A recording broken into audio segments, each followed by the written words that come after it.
Hello students, welcome to my channel. So from today onwards, I am going to start your new series 95 plus. 95 plus means 95 plus percentage अगर आपको चाहिए तो भाई इस बार theory पर ध्यान बहुत देना पड़ेगा। नया पेपर सीबीएसई ने निकाल दिया है और आप लोगों ने देख भी लिया होगा। थ्योरेटिकल पोर्शन पर बहुत ज़्यादा फोकस किया गया है। तो थ्योरी, सिर्फ थ्योरी, हम सिर्फ अकाउंट्स की थ्योरी लेकर के नई सीरीज के साथ आपके सामने आ गए हैं। ठीक है, पहले थ्योरी के सारे आपके वीडियोस आ जाएंगे, आपके तीनों वॉल्यूम के, राइट। उसके बाद नए प्रैक्टिकल प्रॉब्लम्स कुछ और वास्ट लेवल के कराएंगे। ठीक है, तो बने रहिए मेरे साथ। और आज हम स्टार्ट करते हैं आपके थ्योरेटिकल पोर्शन एनपीओ से। तो चलेंगे हम एनपीओ का थ्योरेटिकल पोर्शन आज पढ़ेंगे और समझेंगे। इतना पढ़ लेंगे कि एनपीओ जो आपका 10 मार्क्स का आता है वो आप बहुत इजीली कवर कर सकें। तो चलते हैं मेरे साथ, स्टार्ट करते हैं।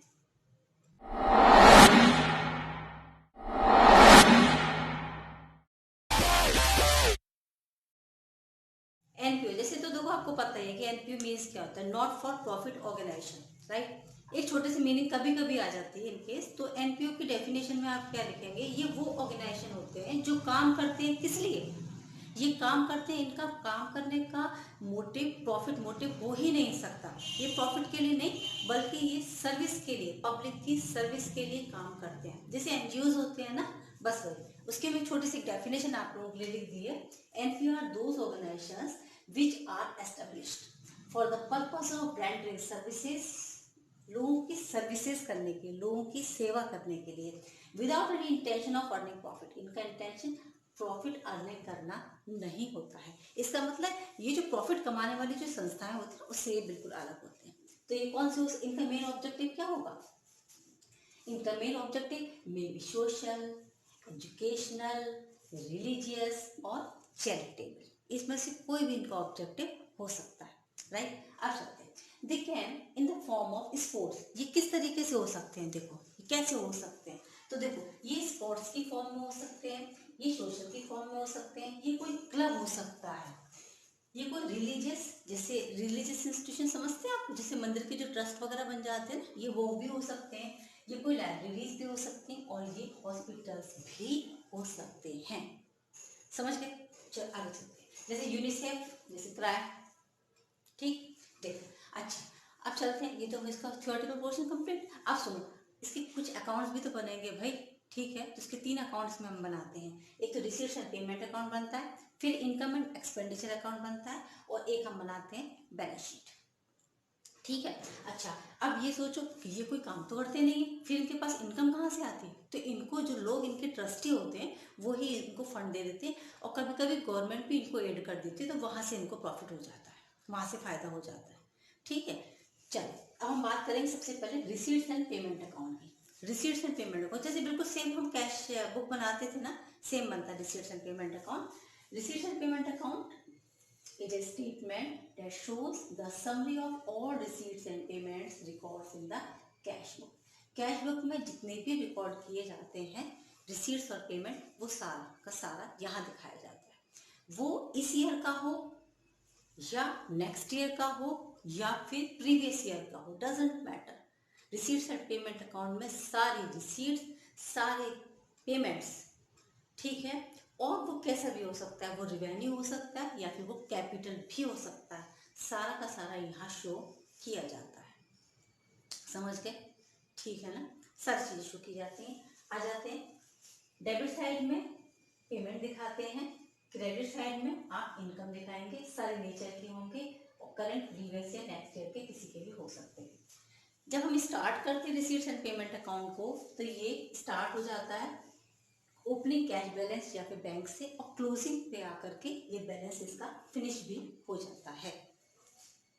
समझ गए, इसमें कोई एडजस्टमेंट नहीं किया जाता, कोई एडजस्टमेंट नहीं, एडजस्टमेंट्स आर नॉट मेड, कोई एडजस्टमेंट नहीं करेंगे इसमें जो आपको गिवन होगा, राइट। तो फिर बात ये आ जाती है कि जब कैश बुक जैसा है तो क्या कैश बुक और इसमें कोई अंतर है? हाँ, 100%। देख, ये प्रिपेयर होता है, ये आरएनपी मतलब रिसीट्स एंड पेमेंट अकाउंट, ये हम प्रिपेयर करते हैं किससे, ये हम प्रिपेयर करते हैं कैश बुक से। लेकिन इसमें सारे ट्रांजैक्शन रिकॉर्ड किए जाते हैं किसमें, कैश बुक में। सारे ट्रांजैक्शन रिकॉर्ड होते हैं जो कैश के रिलेटेड होंगे। Prepare at the end of an accounting period, ये एक अकाउंटिंग पीरियड के एंड में जा करके बनाया जाता है। ये कैश बुक डेली बेसिस पे बनाई जाती है, हर दिन के ट्रांजैक्शन इसमें रिकॉर्ड होते हैं। ये नॉट फॉर प्रॉफिट ऑर्गेनाइजेशन है, सिर्फ एनपीओस जो ये होते हैं यही बनाते हैं इसको, लेकिन कैश बुक को सारे जितने भी ऑर्गेनाइजेशंस होते हैं वो कैश बुक जरूर से बनाते हैं। इसमें कोई डेबिट क्रेडिट नहीं होता क्योंकि रिसीट्स एंड पेमेंट होते हैं, पर इसमें तो डेबिट क्रेडिट होता है कैश बुक में। नो लेजर फोलियो, इसमें कोई लेजर फोलियो की जरूरत नहीं होती क्योंकि किसी से मैच ही नहीं करना, पर इसमें तो होता है लेजर फोलियो। लेजर फोलियो क्या होता है, जैसे इंडेक्स होता है ना आपका, फर्स्ट पेज पर बनाते हैं उसके बाद उससे रिलेट हो जाता है सारा हमारा, है ना, तो वही होता है लेजर फोलियो। समझ गए, है ना। ये अब आ जाती है कि क्या रिसीट्स एंड पेमेंट अकाउंट के सिर्फ फायदे ही फायदे, इसका कोई नुकसान नहीं। हाँ लिमिटेशंस है ना भाई, लिमिटेशन सबसे बड़ी लिमिटेशन तो यही होगी कि आपने करंट ईयर का भी ले लिया, आपने प्रीवियस का भी ले लिया, आपने नेक्स्ट ईयर का भी ले लिया, तो जिस ईयर में हम वर्क कर रहे हैं उसका एक्यूरेसी कैलकुलेट नहीं हो पाती है।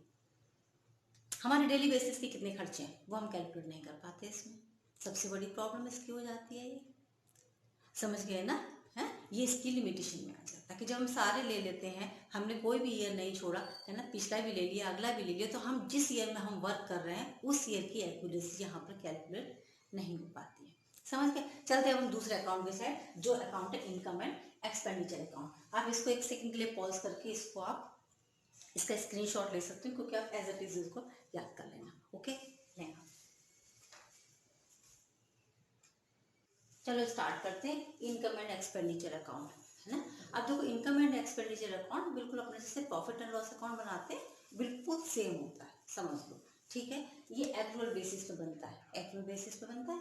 देखो prepared with the help of receipts and payment account, आप रिसीट्स एंड पेमेंट अकाउंट को देखते जाओ और इसको बनाते जाओ, कैसे बन जाएगा अभी बता रहे हैं आपको, है ना।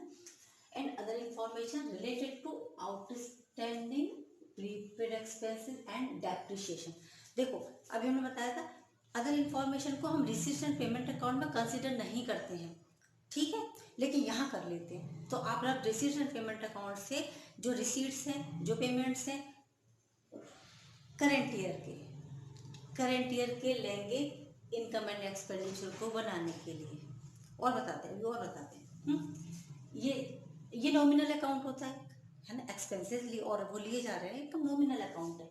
Only revenue expenses and income are recorded, वो भी करंट ईयर के, चाहे वो पेड हुए हों या नहीं हुए हों, हमें कोई लेना देना नहीं है।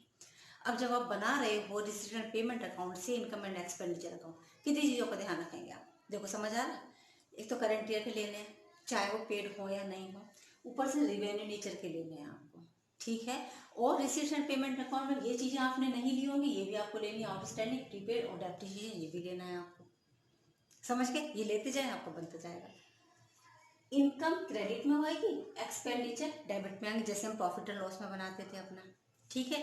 कोई भी ओपनिंग और क्लोजिंग नहीं होती थी प्रॉफिट एंड लॉस में, होती थी क्या, नहीं होती थी। ऐसे इसमें भी कोई ओपनिंग कोई क्लोजिंग नहीं होगी, उसमें भी हम प्रॉफिट कैलकुलेट करते थे या लॉस, इसमें आएगा सरप्लस या फिर डेफिसिट लॉस के लिए, जो हम कहाँ पर ट्रांसफर कर देंगे अपनी बैलेंस शीट में। ओके, यही लिखा है। नॉन कैश डेप्रिसिएशन जरूर कंसीडर करेंगे, जैसे प्रॉफिट एंड लॉस में करते थे, no opening no closing, surplus deficit balance नहीं पता, बन जाएगा नहीं बन जाएगा बताइए, कोई दिक्कत नहीं। क्या क्या चीज़ों को कंसीडर करते हैं हम, देखो सिर्फ इतनी सी चीज़ों को याद कर लेना, जब हम वहाँ से इसको ट्रांसफर करेंगे यहाँ पर, तो हम यहाँ पर लेंगे सिर्फ current, whether it's paid or not doesn't matter, and only revenue expenditures and income is considered, right? अच्छा, additional information also considered just like outstanding expenses, prepaid expenses and depreciation also.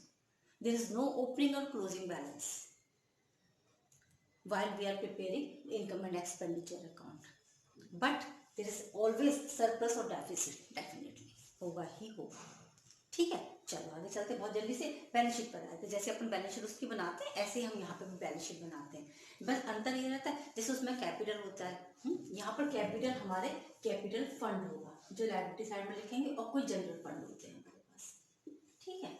अब ये बैलेंस शीट हम बनाते क्यों हैं, financial position को देखने के लिए कि सही बन रहा है कि नहीं बन रहा है, ठीक है। बैलेंस शीट में बहुत सारी चीजें आती हैं, अभी हम आपको इसका एक एक करके डिस्क्रिप्शन कर देंगे यहाँ पर। यहाँ पे अभी हम बात की रिवेन्यू एक्सपेंडिचर, रिवेन्यू इनकम। अभी हम बताते हैं कैपिटल रिसीट्स क्या होती हैं। देखो वो भी एनपीओ के अंदर रिसीट्स और परमानेंट नेचर। ऐसी रिसीट्स हमारे पास आ रही है जो परमानेंट नेचर की, जो हमारे सामने रहेंगी, जैसे लीजेसीज, जैसे receipts for specific purpose. Donation आ गया हमारे पास बिल्डिंग को बनाने का, टूर्नामेंट की बिल्डिंग को बनाने का, लाइब्रेरी को बनाने के लिए डोनेशन मिल गया हमको ज़्यादा से अमाउंट स्पेसिफिक, ठीक है। ये क्या होते हैं, ये हमारी कैपिटल नेचर की चीज़ें होती हैं, इसे कैपिटल रिसीट्स कहा जाता है, समझ गए। और ये लायबिलिटी साइड हो जाती है, जो कैपिटल नेचर की सब लायबिलिटी साइड में आएंगी, कैपिटल फंड हो जाता है। रिवाइनिंग रिसीट्स कौन सी होती है, ये रिकरिंग नेचर की होती है, जो बार बार आती जाती है, बार बार आती जाती है, रिकरिंग नेचर की होती है, वो रिवाइनिंग रिसीट्स हो जाती है, ठीक है। स्मॉल अमाउंट होता है इनका, छोटा अमाउंट होता है। जैसे कहाँ से आ सकता है, जैसे सब्सक्रिप्शन हो गया, न्यूज़पेपर्स हैं, पीरियोडिकल्स हैं, या फिर ना आपका मैच हो रहा है उसकी टिकट्स आपने बेच दी हैं, ठीक है, उससे हमारी जो इनकम हो जाती है वो हमारी क्या उसमें किस में चली जाती है, वो हमारी रिवेन्यू रिसीट्स हो जाती है। ऐसे ही कैपिटल के एक्सपेंसेस होते हैं और ये रिवेन्यू एक्सपेंसेस होते हैं। अब चलते जो कुछ स्पेशल चीज़ें आती हैं इनकम एंड एक्सपेंडिचर में, भी आपको कुछ स्पेशल वर्ड सुनाई देंगे जो आपने इससे पहले नहीं पढ़े होंगे, वो भी हम आपको बता दें, और कुछ बैलेंस शीट में भी आते हैं वो भी बता दें आपको। तो आ जाते हैं कुछ स्पेसिफिक आइटम की साइड पे। सब्सक्रिप्शन सुनाई देगा आपको, सब्सक्रिप्शन मीन्स क्या होता है। देखो इसमें कुछ मेंबर्स आते हैं, मेंबर्स ही मेंबर्स होते हैं ना एनपीओ ये, क्योंकि तो वो जब काम करते हैं तो वो अपने काम करने के बदले में कुछ अमाउंट लेकर के डोनेशन जैसे देते हैं ना, फीस जैसा, एनुअल फीस। ये कौन पेड करता है, इसके मेंबर्स इकट्ठी फीस पेड कर देते हैं ये लोग, ठीक है। अच्छा एनुअल नहीं, इकट्ठी क्यों फीस पेड करेंगे, लमसम है ना, एनुअल फीस पेड करते हैं साल में एक बार। तो ये मेन सोर्स होता है इसकी इनकम का। तो रिसीट्स एंड पेमेंट अकाउंट में अगर हमें सब्सक्रिप्शन को शो करना है तो आप शो करेंगे उसको डेबिट साइड पे, सारा भाई इस साल का, पिछले साल का, नेक्स्ट ईयर का सारा शो करो तो एक साथ, ठीक है, क्योंकि वो रिसीट्स एंड पेमेंट अकाउंट है, ठीक है। हम क्या पढ़ रहे हैं, हम ये पढ़ रहे हैं सब्सक्रिप्शन, क्या है ये, मेंबर की एनुअल फीस है। इनकम एंड एक्सपेंडिचर अकाउंट ये भी बताया था हमने, उसमें सिर्फ करंट ईयर का लिया जाता है, करंट ईयर का लेंगे सिर्फ हम, और वो भी क्रेडिट साइड पर शो कर देंगे, इनकम हो गई, ठीक है। अब बात आ जाती है कि फिर जो कभी कभी आउटस्टैंडिंग भी हो जाता है और कभी कभी प्रीपेड भी हो जाता है, फिर वो सब्सक्रिप्शन कहाँ जाएगा, हाँ ट्रीटमेंट उसका भी होगा, है ना। सब्सक्रिप्शन अकाउंट एक मेन अकाउंट होता है, हमने सिखाया है इसको। सब्सक्रिप्शन अगर आउटस्टैंडिंग है, नहीं दिया गया है, तो एसेट साइड में आप बैलेंस शीट में शो कर देना, ठीक है, उस ईयर का। और अगर एडवांस है यानी प्रीपेड है तो आप लायबिलिटी साइड में उसको शो कर देना उस ईयर का। और सब्सक्रिप्शन ये कैलकुलेशन वो सब्सक्रिप्शन की आपको आती होगी, क्योंकि उससे रिलेटेड न्यूमेरिकल भी आपके यहाँ आते हैं जरूर। क्लियर हो गया सब्सक्रिप्शन, चलते हैं आगे। डोनेशन आ जाता है, डोनेशन आपको जानते हैं क्या होता है, ये दान होता है, ठीक है। ये दो तरीके का है इसमें, एक तो जनरल है और एक स्पेसिफिक है। जनरल, स्पेसिफिक को पढ़ा दूँ तो जनरल अपने आप समझ में आ जाए। स्पेसिफिक जो एक स्पेशल पर्पस के लिए दिया हुआ होगा, पता रखा होगा कि इस चीज़ के लिए, जैसे उन्होंने कहा दिया कि लाइब्रेरी बनाने के लिए दिया है, तो फिर वो लाइब्रेरी के पर्पस के लिए हो गया, एक लमसम इकट्ठा अमाउंट आया होगा हमारे पास, ठीक है। और जब इकट्ठा अमाउंट आता है तो फिर जैसे हॉस्पिटल प्लेग्राउंड लिखा है तो ये बैलेंस शीट में और लाइब्रेरी साइड में जाएगा। क्यों, क्योंकि हमारी कैपिटल रिसीट बन जाती है, समझ गए, कैपिटल रिसीट। तो फिर ये तो हमारे इसमें तो आना ही नहीं है, हमारे इनकम एंड एक्सपेंडिचर अकाउंट में, तो फिर कहाँ शो किया जाएगा, तो फिर शो किया जाएगा इसको बैलेंस शीट में, लायबिलिटी साइड में। लेकिन अगर जनरल है, जनरल उन्होंने कह दी कि ठीक है ये हमारा डोनेशन है, तो स्मॉल अमाउंट है, अगर छोटा अमाउंट है तो फिर वो रिवेन्यू नेचर का हो जाता है, तो इनकम एंड एक्सपेंडिचर में क्रेडिट साइड को शो कर देना। लेकिन अगर वो अमाउंट बड़ा है, ठीक है, तो फिर वो कैपिटल नेचर का हो जाता है और बैलेंस शीट में लायबिलिटी साइड पे शो किया जाता है। बस स्मॉल और बिग अमाउंट का आपको ध्यान रखना है इसके अंदर। स्पेसिफिक है तो फिर उसके लिए तो हो ही गया, वो तो फिर बैलेंस शीट में लायबिलिटी में जाएगा। क्लियर। अब चलते हैं आगे, लाइफ मेंबरशिप फी। ये लाइफ मेंबरशिप फीस है, देखो पूरे लाइफ की देंगे तो ये लमसम है, ठीक है। ये जो सब्सक्रिप्शन है वो एनुअल फीस होती है, ये लाइफ मेंबरशिप फीस है, लमसम इकट्ठी अमाउंट आएगी और जब इकट्ठी अमाउंट आएगी तो ऑब्वियस बात है कि वो कैपिटल नेचर की हो जाएगी, तो बैलेंस शीट में आपकी कहाँ आएगी, लायबिलिटी साइड पे। समझ गए? आगे चलते हैं। कुछ लीजेसीज होती है। लीजेसीज क्या होती है आप सुनो। जैसे जो लोग ये डोनेशन देते हैं तो वो अपनी विल में, है ना, वो अपनी जितनी भी एसेट्स होती है वो सब एनपीओ में दे जाते हैं सारी की सारी। ठीक है, उसे लीजेसीज कहते हैं। क्योंकि ये एसेट्स आएंगे हमारे पास, जहाँ उनकी संपत्तियाँ बहुत सारी होंगी वो आएंगी हमारे पास। ऑब्वियस बात है कि कैपिटल नेचर की होंगी, तो कैपिटल रिसीट्स है क्योंकि नॉन रिकरिंग नेचर की होती है, बार बार तो कोई नहीं आएगा ना, है ना, तो इसलिए। और ये कहाँ आएगी, बैलेंस शीट में लायबिलिटी साइड पे ये शो किया जाएगा। ठीक, चलो अब आगे आ जाते हैं। एक एंडोमेंट फंड होता है। एंडोमेंट फंड क्या होता है, ये भी लोग डोनेशन जैसा ही देते हैं, लेकिन एक स्पेशल पर्पस के लिए हो जाता है वो, माने उसी के लिए ही, उसकी इनकम उसी के लिए ही यूज की जाएगी आगे। वो कह देते हैं इस चीज़ को, वो पहले से ही मेंशन होता है कि ये जो फंड है इससे रिलेटेड जो भी इनकम होगी, जैसे माना स्पोर्ट्स के लिए दिया, स्पोर्ट्स से रिलेटेड जो भी इनकम होगी वो उसके प्लेग्राउंड को बनाने में या उससे रिलेटेड कोई भी इक्विपमेंट्स को खरीदने में ही खर्च की जाएगी। एंडोमेंट फंड हो गया, तो ऑब्वियस बात है इसमें इकट्ठी अमाउंट आएगी, तो कैपिटल रिसीट्स जाएगी और बैलेंस शीट की लायबिलिटी साइड में इसको शो कर दिया जाएगा। समझ गए? चलो और चलते हैं अब हम और कुछ और फंड्स की साइड पे अब हम चलते हैं। एंट्रेंस फीस क्या आ जाते हैं हम? एंट्रेंस फीस मतलब जितने भी जो मेंबर्स होते हैं और जब वो आते हैं तो वो अपने साथ फीस लेकर के आते हैं, उसे हम अपनी एंट्रेंस फीस कहते हैं। ठीक है, तो ऑब्वियस बात है कि ये रिवेन्यू नेचर की होगी, तो रिवेन्यू रिसीट्स हो जाएगी हमारी। इनकम एंड एक्सपेंडिचर अकाउंट की क्रेडिट साइड पर इसको हम शो कर देंगे। ठीक है, क्योंकि रिकरिंग नेचर की हो गई ना, ठीक, इसलिए आ जाती है उसके अंदर। अच्छा, अब आते हैं हम सेल ऑफ ओल्ड एसेट्स पर। जितनी भी पुरानी बची हुई चीज़ें होती हैं तो ये फर्म उनको क्या कर देते हैं भाई, सेल कर देते हैं। एसेट्स की बात कर रहे हैं तो एसेट्स हमारी कैपिटल रिसीट्स में आएंगी बॉस। ठीक है, तो रिसीट्स एंड पेमेंट अकाउंट में तो भाई सब आ जाते हैं, उसमें तो कैपिटल रिसीट्स और रेवेन्यू रिसीट्स तो सब आते हैं।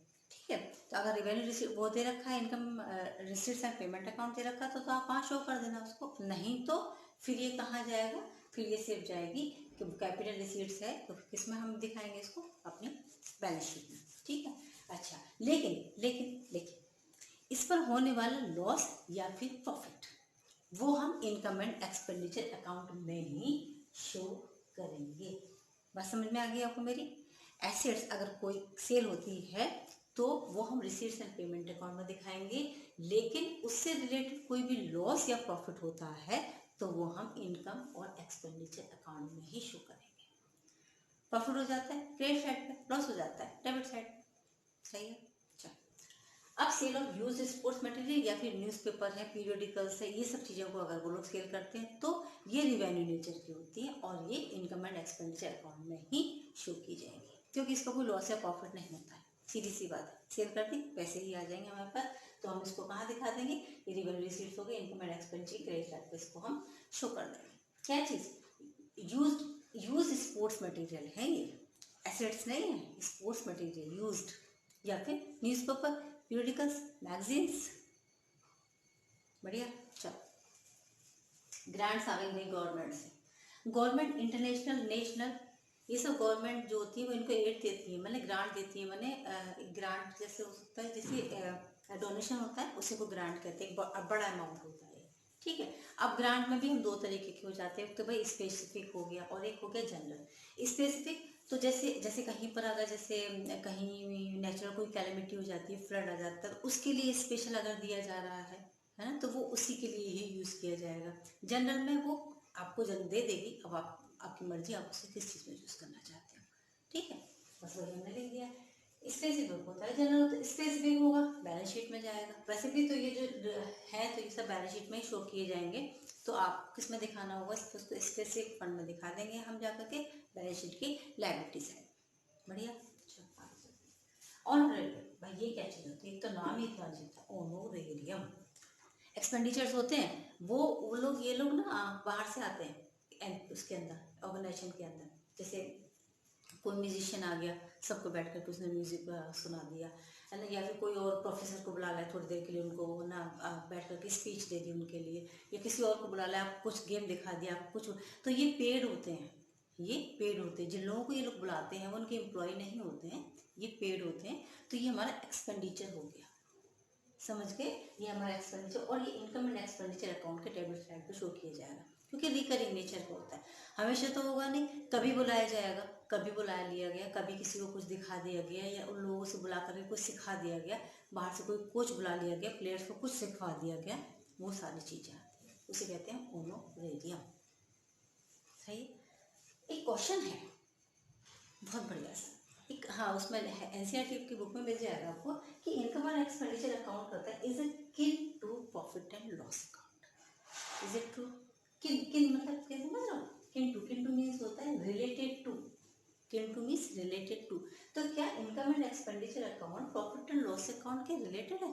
देखो नैरो सेंस में अगर हम देखें तो हाँ है। क्यों? क्योंकि उसमें भी हम क्यों बनाते हैं प्रॉफिट एंड लॉस अकाउंट, जिससे कि हमको प्रॉफिट या लॉस पता चल सके, हमारे फर्म का नेट प्रॉफिट या नेट लॉस कितना है, राइट। अगर हम देखें तो अगर हम इनकम एंड एक्सपेंडिचर अकाउंट क्यों बना रहे हैं, तो हम यहाँ पे भी तो हम ना सरप्लस और डेफिसिट को पता लगाने के लिए बना रहे हैं, तो दोनों का मोटिव तो सेम जा रहा है ना। लेकिन लेकिन लेकिन फिर भी डिफरेंसेस है। डिफरेंसेस क्या है? देखो भाई, प्रॉफिट एंड लॉस और इनकम एंड एक्सपेंडिचर, तो इनकम एंड एक्सपेंडिचर हम किससे बना लेते हैं? ये हम रिसीट्स एंड पेमेंट अकाउंट देखते हैं उससे बना लेते हैं। लेकिन आपने देखा प्रॉफिट एंड लॉस अकाउंट को हम ट्रायल बैलेंस से बनाते हैं, इसमें तो ट्रायल ही नहीं होता है। एक बड़ा डिफरेंस दोनों के बीच में, समझ गए। दूसरी चीज, प्रॉफिट एंड लॉस अकाउंट में हमेशा ग्रॉस प्रॉफिट या ग्रॉस लॉस से स्टार्टिंग होती है, इसमें कोई बैलेंस नहीं होता। दूसरा डिफरेंस समझ गए। और बाकी तो बहुत तो सिंपल है कि इसमें नेट प्रॉफिट लिखा जाता है, इसमें हम सरप्लस या डेफिसिट लिखते हैं। ये तो एक सिंपल सा हो गया। बाकी दो प्रॉफिट जो हमने अभी दो आपको डिफरेंस बताए वो आप मेंशन कर सकते हैं, है ना। तो किंतु रिलेटेड है, लेकिन फिर भी उसमें डिफरेंसेस हैं। चलते हैं फंड बेस्ड अकाउंटिंग के साथ। अब बताएं आपको फंड बेस्ड अकाउंटिंग क्या होती है और उसमें ट्रीटमेंट कैसे, बस उसके बाद खत्म।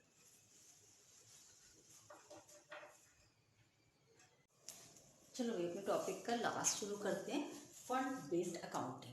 भाई ये पूरा का पूरा जो एनपी होता है वो फंड पे डिपेंड करता है, बाहर से फंड आता है, ठीक है। अगर कोई स्पेसिफिक फंड है, स्पेसिफिक फंड है वो स्पेशल पर्पस के लिए बनाया गया है, स्पेशल पर्पस के लिए दिया गया है, जैसे प्राइज फंड है, मैच फंड है, स्पोर्ट्स फंड है, ठीक है। कैपिटल रिसीट्स होगा, ये तो क्लियर है, बैलेंस शीट में आएगा, लायबिलिटी साइड में ये भी क्लियर है। अब देखो इसमें जो भी एडिशंस होते हैं, ठीक है, जैसे माना हम प्राइस फंड का एग्जांपल लेते हैं। प्राइस फंड है, प्राइस के लिए है ना, प्राइस को डिस्ट्रीब्यूट करने के लिए फंड दिया गया, राइट। उससे रिलेटेड इनकम, जैसे माना ये 1 लाख का है, अगर अब हमें प्राइस से रिलेटेड कोई भी हमें इनकम होगी तो उसी में ऐड की जाएगी, उससे रिलेटेड एक्सपेंसेस भी उसी में से ही लेस किए जाएंगे। समझे मेरी बात को? प्राइस हमारे पास 1 लाख के थे और 10,000 रुपीज़ का हमको प्रॉफिट हो गया, इस प्राइस का ही 1,10,000 हो गया। इससे रिलेटेड अब हमारे, क्योंकि प्राइस को डिस्ट्रीब्यूट करना था तो प्राइस हम लोग जो खरीद के लेके आए ट्रॉफीज वगैरह, वो आ गई हमारी 50,000 रुपये की, तो वो इसी में से लेस की जाएंगी, ठीक है। और फंड उसके बाद लायबिलिटी साइड में दिखा दिया जाएगा। इन केस अगर ऐसा हो जाए 1,10,000 की जगह पे जो प्राइस पे खर्चा आ जाए वो हो जाए 1,20,000 रुपये, तो ये जो 10,000 रुपये की नेगेटिव फिगर है ये इनकम एंड एक्सपेंडिचर के डेबिट साइड पर शो की जाएगी। Clear? Income and expenditure account के क्या चीज, जब अगर ये स्पेसिफिक फंड का अमाउंट का खर्चे वाला अमाउंट उससे ज़्यादा हो जाता है तो, समझ गए। चलो फंड दो तरीके के होंगे, एक तो अनरेस्ट्रिक्टेड फंड होगा और एक रेस्ट्रिक्टेड फंड होगा। अनरेस्ट्रिक्टेड जो को नाम से क्लियर, जिसमें कोई रेस्ट्रिक्शन नहीं है, जिसके यूज पर कोई रेस्ट्रिक्शंस नहीं है, कैसे भी नहीं, आप उसे यूज कर सकते हो। जैसे कि जनरल फंड हो गया, कैपिटल फंड हो गया हमारा, तो इन केस पर कोई हमें कोई प्रॉब्लम ही नहीं है, कैसे भी उठा करके कहाँ रख देते हैं इनको, तो लायबिलिटी साइड में दिखा देंगे बैलेंस शीट के। लेकिन रेस्ट्रिक्टेड फंड कौन से होते हैं, जिनके यूज करने पर रेस्ट्रिक्शंस लगे हुए हैं, क्योंकि वो जिस पर्पस के लिए उसे उसी में ही यूज करना पड़ता है। जैसे जैसे गवर्नमेंट ने अगर ग्रांट दिया जिस पर्पस के लिए, जैसे एंडोमेंट फंड बता चुके हो अभी क्या है, annuity fund, loan fund, prize fund या फिर फिक्स्ड एसेट्स का फंड, ये जिससे रिलेटेड है इसको उसी में ही हम खर्च करेंगे, इसलिए इसको क्या कहा जाता है, रेस्ट्रिक्टेड फंड बोला जाता है। आपका चैप्टर थ्योरेटिकल पोर्शन यहाँ कंप्लीट हो गया। मुझे नहीं लगता कि अगर आपने ये वीडियो मेरा अच्छे से सुन लिया है तो इससे बियॉन्ड कोई भी और क्वेश्चन एनपीओ में बन सकता है। थ्योरी में आपके मार्क्स पूरे फुल फ्लैश। सब्सक्रिप्शन का एक और वीडियो हम लेकर के आएंगे जिसमें हम सिर्फ सब्सक्रिप्शन अकाउंट का कैलकुलेशन आपको सिखा देंगे, सिर्फ ओनली 5 मिनट्स में। 5 से 6 मिनट नहीं हो सकता। बने रहिए मेरे साथ, नेक्स्ट वीडियो का वेट कीजिए, मिलते हैं नेक्स्ट में। ओके चलिए, टेक केयर, गुड बाय।